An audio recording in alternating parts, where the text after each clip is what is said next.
Vamos a abarcar lo que es temperatura, ley cero de la termodinámica, escalas térmicas, ¿no? Cómo se justifica la escala absoluta de temperatura, distribución macroscópica de un gas ideal. Sin embargo, en esta semana deberíamos revisar todos temperatura, procesos térmicos también, ¿ya? Entonces, permítanme entrar un poquito a lo que es los conceptos que me está pidiendo aquí. Pasemos primero a definir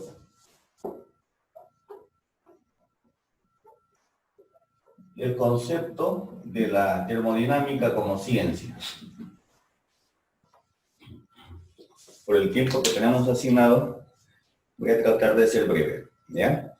La termodinámica es la ciencia que estudia las interacciones de transferencia de energía entre un sistema y sus alrededores. Así de simple. Entonces, resumamos. Ciencia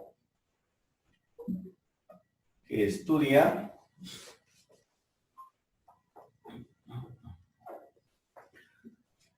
las interacciones o transferencias de energía. Vamos a ponerlo directamente ya como transferencias. Las transferencias energéticas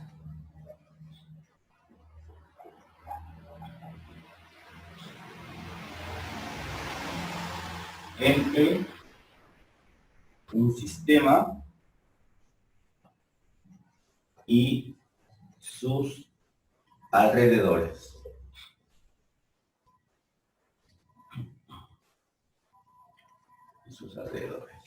Muy bien. ¿Qué formas de energía fundamentalmente estudia la termodinámica? ¿No?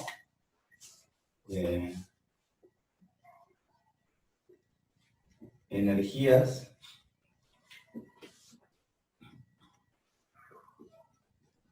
de interacción, entonces,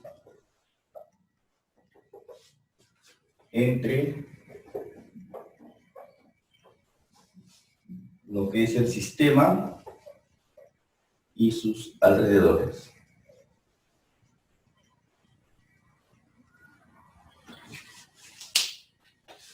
Energías transferidas, para ir con el concepto.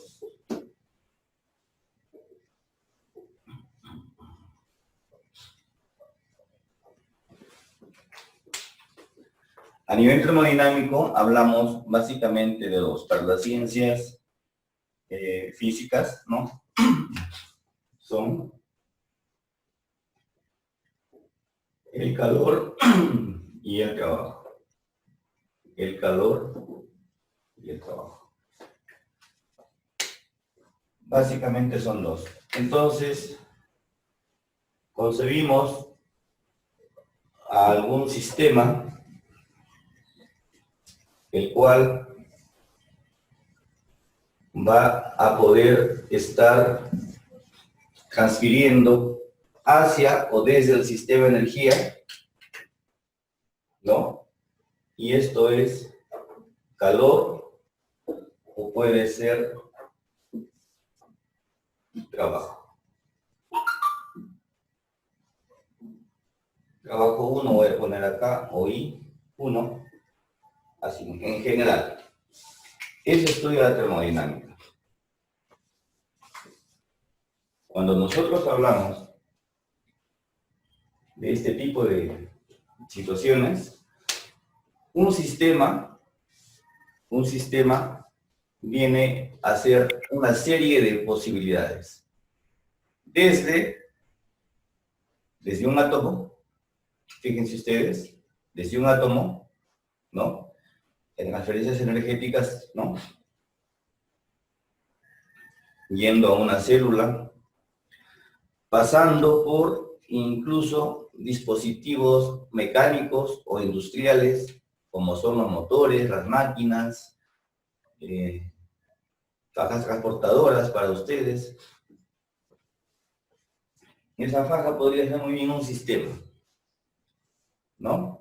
Y durante su funcionamiento, para que funcione, necesita energía y hace fricción, elimina calor. Para tener un ejemplo. Estamos yendo desde los elementos más simples de la materia hasta los, de repente, un poco más complejos o elaborados, e incluso podríamos hablar del universo como sistema. Y el universo como sistema es el sistema mayor, podemos decir, que abarca todos los demás que podemos imaginarnos, donde asumimos que lo es todo, y entonces las transferencias energéticas en ese universo se producen dentro del universo. Ya no hay más alrededores. Dentro de esa concepción, la termodinámica es una ciencia, ¿no?, que abarca muchas aplicaciones físicas y es una de las ciencias que se le designa como, para algunos, como madre de las ciencias físicas incluso.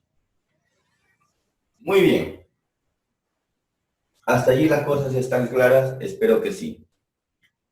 Diego Pajares, ¿cuáles son las formas de energía que se transfieren entre un sistema y sus alrededores? Como usted dijo, el calor y el trabajo.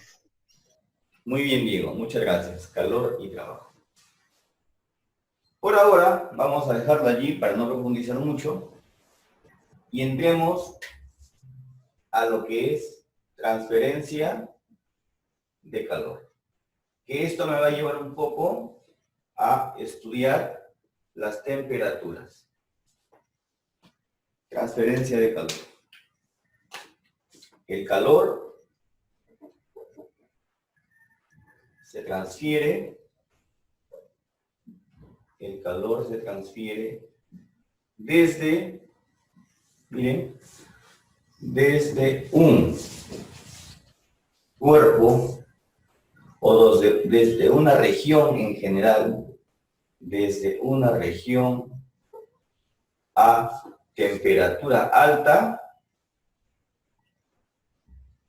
desde una región a alta temperatura, ¿no?, hacia otra de menor temperatura. Hacia otra de menor temperatura. Esta es la condición necesaria para que haya flujo de calor, si no, no hay flujo de calor. Cuando tenemos una zona caliente, imaginémonos que estamos haciendo una fogatita, ¿no? Y cuando yo dibujando soy pésimo, a veces me salen bien, a veces me salen mal, y acercamos una mano, ¿no? Y acercamos una mano, nosotros sentimos calor en este sentido. Acá tengo una temperatura alta y acá tengo una temperatura baja. Siempre el calor va desde una región a alta temperatura hacia una región a baja temperatura. Entonces, aquí vamos a ilustrar que hay una especie de rampa donde la temperatura ha descendido, ¿sí? Y el calor justamente va a venir a hacer esa condición que está, o ese término, ese elemento por ahora, que está fluyendo, ¿no?, que está fluyendo por esa rampa. Esa es su condición natural. Al revés, las cosas no se dan. Nunca. ¿Cuál es la condición que hace posible el flujo de calor? Miguel Ángel Vicanqui dice, donde hay una región con alta temperatura se le transfiere a una baja. Bien. El calor fluye desde una zona de alta temperatura a una zona de baja temperatura. Es tan simple el concepto, ¿ya? Es tan simple el concepto. En términos un poco más elaborados y resumidos, podemos decir que, fíjense, el gradiente de temperatura,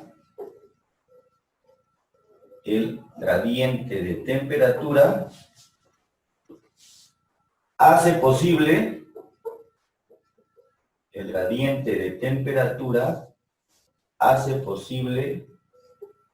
la transferencia de calor. El gradiente de temperatura hace posible la transferencia de calor. Dos o tres conceptos hasta allí que ya están vertidos y espero que queden claros. Muy bien. Bien. Teniendo las definiciones ya aclaradas con ustedes de lo que es la termodinámica como ciencia, las formas de energía que se transfieren entre un sistema y sus alrededores, y cómo y por qué es que se transfiere calor, vamos entrando ahora al tema de las temperaturas. Temperatura.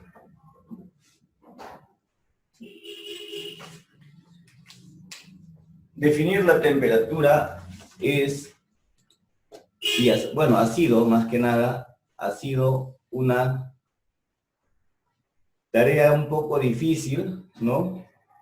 Para poder lograr este concepto. Y esto se revisa mejor cuando analizamos un poco la actividad de sustancias como los gases, por ejemplo.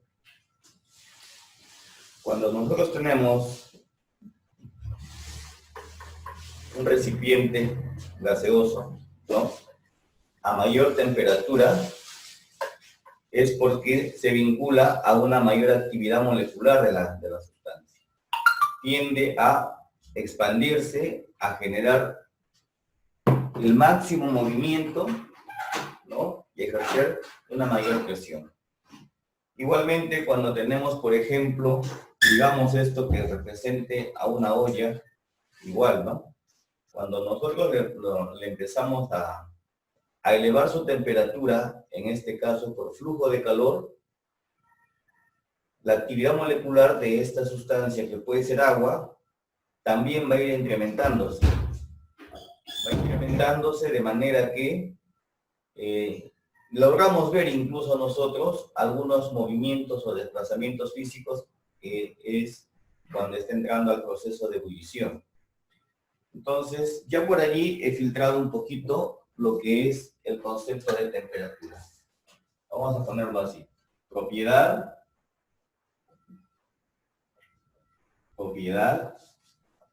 de la materia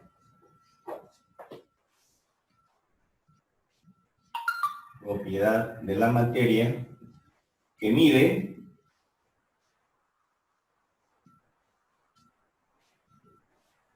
el grado de actividad molecular. El grado de actividad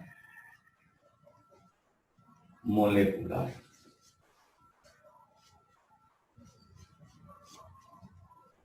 El grado de actividad molecular. Así de simple, ¿no? Propiedad de la materia que mide el grado de actividad molecular. Tenemos, en lo que son escalas,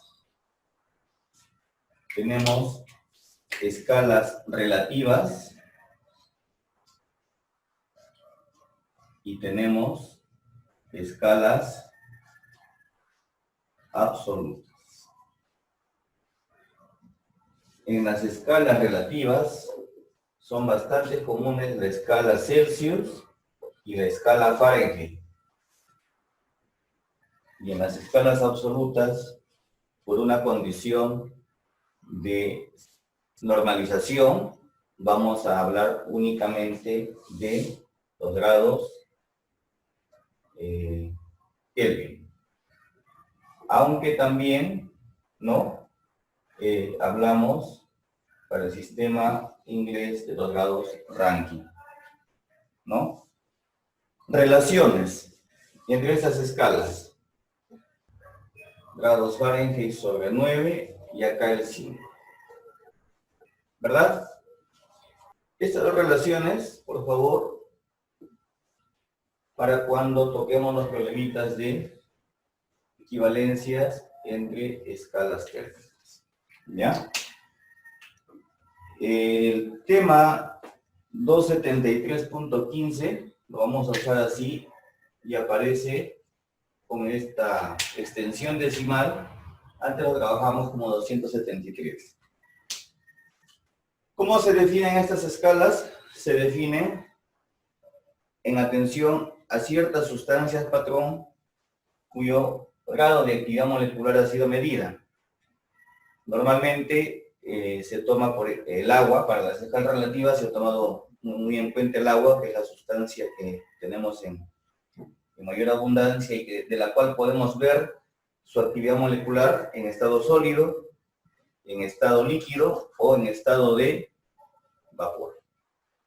Y las primeras escalas se han medido pues a presión atmosférica, ¿no? Las escalas relativas a presión atmosférica.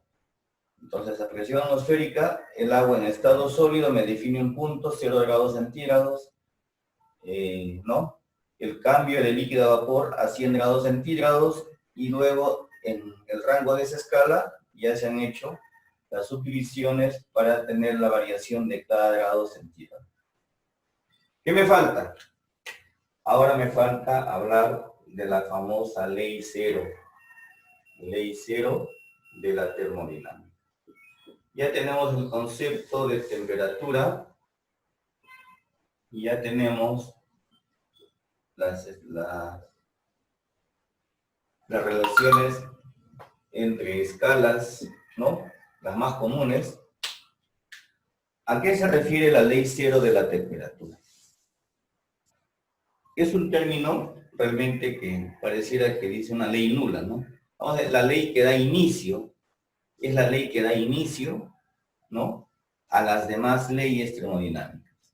Es como la ley del punto de partida. La ley cero de la termodinámica o ley de partida, ley de inicio de las demás leyes, establece que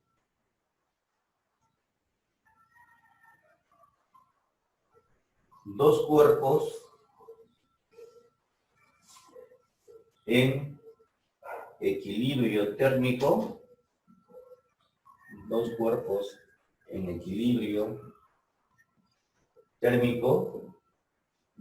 ¿no?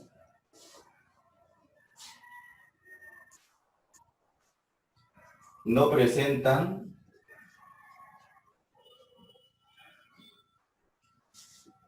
diferencias de temperatura. Hay varias formas de decirlo. Diferencias de temperatura. La más común tal vez sea que si dos cuerpos están en equilibrio térmico, ¿no? Y se colocan con un tercero, sus temperaturas terminan igualándose. Entonces eso es lo que voy a poner en el dibujo. Si yo tengo un cuerpo aquí que está caliente, con otro cuerpo, vamos a poner en tamaño y en denominación, que está más frío o que está a menor temperatura, entonces cuando alcanzan el equilibrio térmico, ojo, cuando alcanzan el equilibrio térmico, implica que estas dos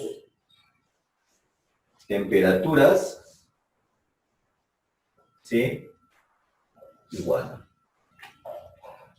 ¿no? Entonces aquí en general podría ser que las temperaturas son diferentes. Cuando alcanzan el equilibrio térmico, no presentan variaciones de temperatura.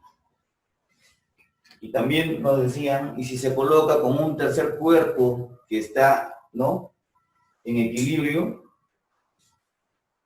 o se coloca como un tercer cuerpo hasta alcanzar el equilibrio también, los tres cuerpos tendrían la misma temperatura. Esa es la ley cero de la termodinámica. Excelente, Jefferson. Sí puede decirse que la temperatura mide la agitación molecular. Me gustó también la respuesta que dio su compañero que habla de que la temperatura mide la energía interna de un cuerpo. La energía interna está vinculada directamente con la temperatura, ¿ya? En cuanto a la pregunta que se les formuló de las escalas relativas, perfecto, Brian, la escala Celsius y la escala Fahrenheit. Brian y Manol, también Marina Mercedes. Muy bien.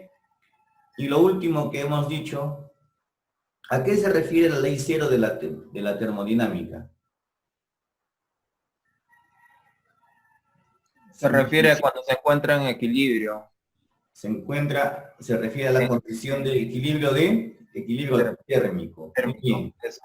Y en ese equilibrio térmico, ¿qué se verifica?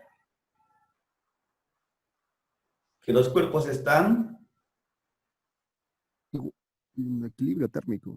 a la misma Temperatura. ¿Iguales? temperatura. ¿Es igual?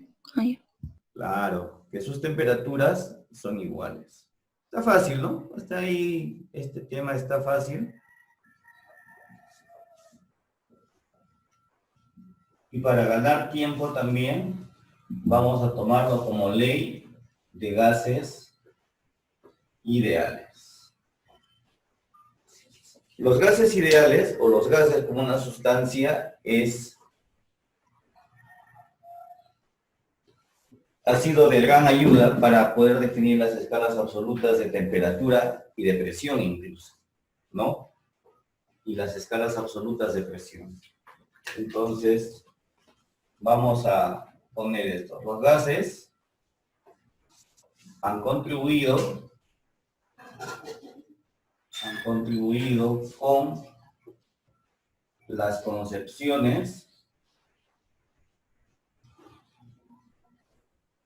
con las concepciones de presión y temperatura absolutas. Presión y temperaturas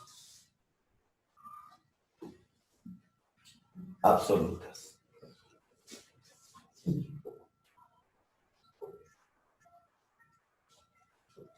La observación física del comportamiento de estos gases es la siguiente, ¿no? Vamos a poner acá. Comportamiento de un gas. Comportamiento de un gas. Es la siguiente. Si nosotros incrementamos la presión manteniendo un volumen constante, ¿no?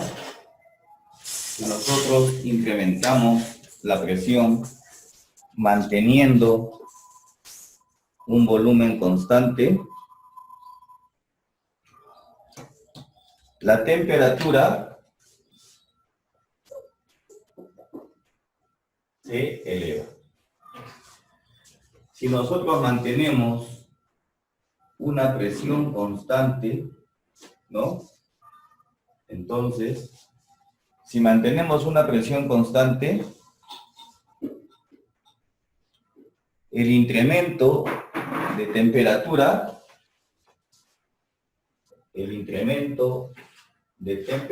se acompaña con un incremento de volumen de la sustancia. Y finalmente, si manejamos la temperatura constante del gas, ¿no? Si manejamos la temperatura constante del gas,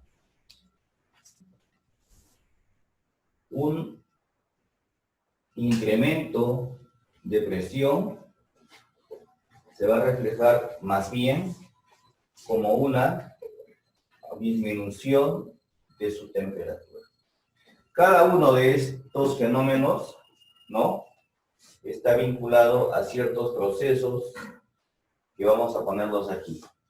El proceso de volumen constante se le llama proceso isométrico. El proceso a presión constante se le llama proceso isobárico. Y el proceso a temperatura constante se le llama, perdón, acá. Aquí se incrementa la presión, lo que se reduce es el volumen, ¿no? Se llama proceso isotérmico.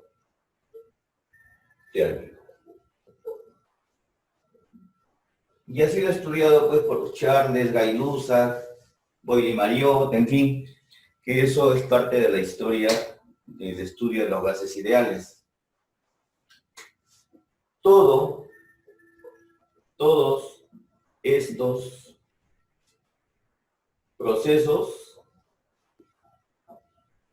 cumplen con la ecuación universal o la ecuación, sí, con la ecuación de los gases ideales, con la ecuación de los gases ideales. Tenemos dos formulaciones. La primera, que es la que conocen ustedes, el producto presión por volumen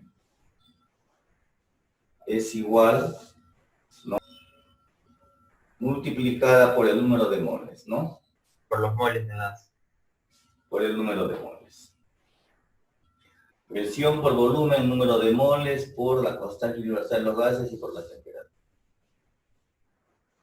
La otra denominación es PV igual, en términos de masa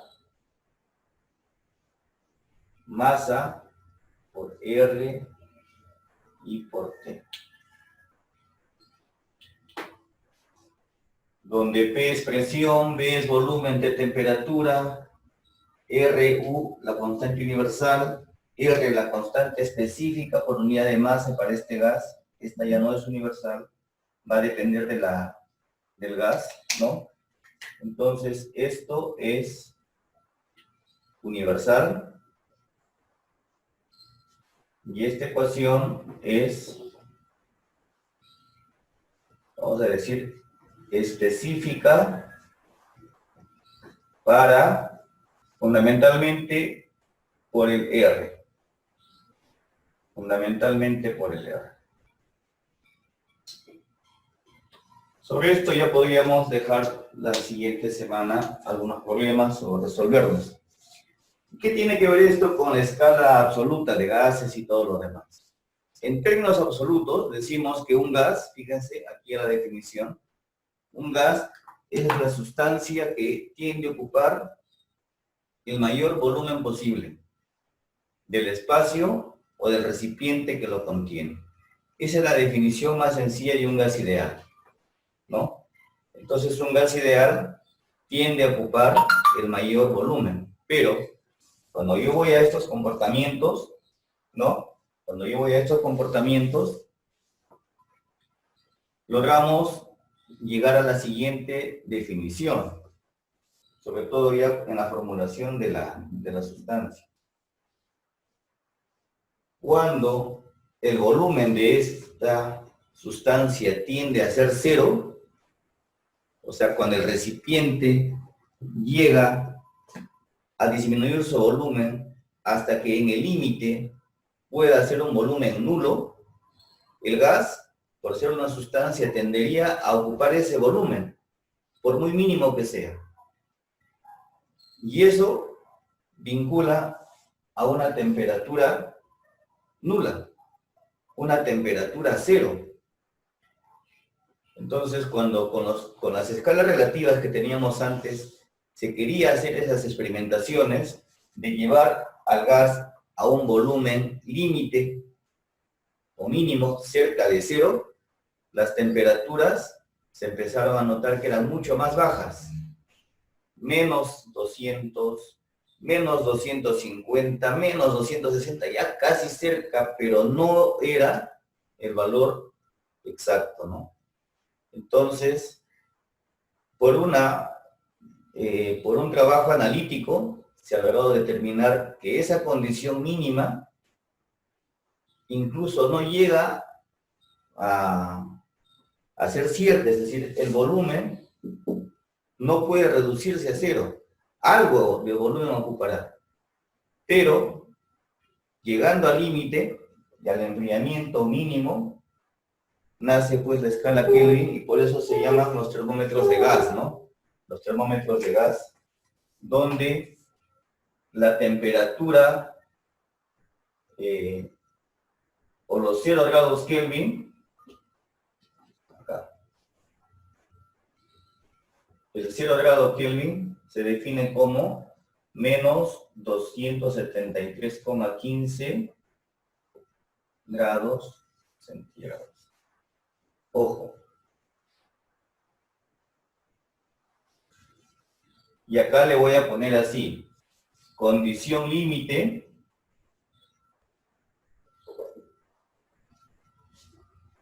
a la que un gas puede ser comprimido. Mejor ahí. No estoy diciendo que ya no ocupa ningún espacio. Si hay materia, algún espacio ocupará. Pero es la condición límite a esta temperatura a la que un gas puede ser comprimido. A esa temperatura.